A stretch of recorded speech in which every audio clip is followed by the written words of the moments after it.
Melbourne Pakistan को धूली चटाइला भारत।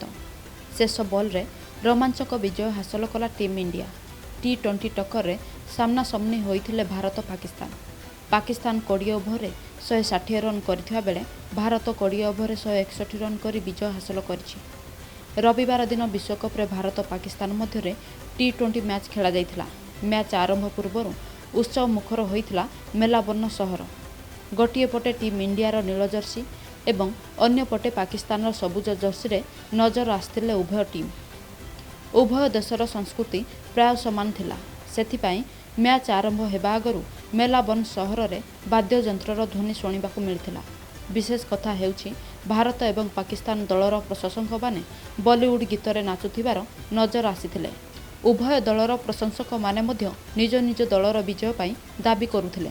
बाबर रिजवान को भली स्ट्रंग बॉलिंग एवं बैट्समैन अछंती बोली पाकिस्तान प्रशंसक माने दाबी करिथिले। किंतु पाकिस्तान को हराई विजय लाभ करिछि भारत।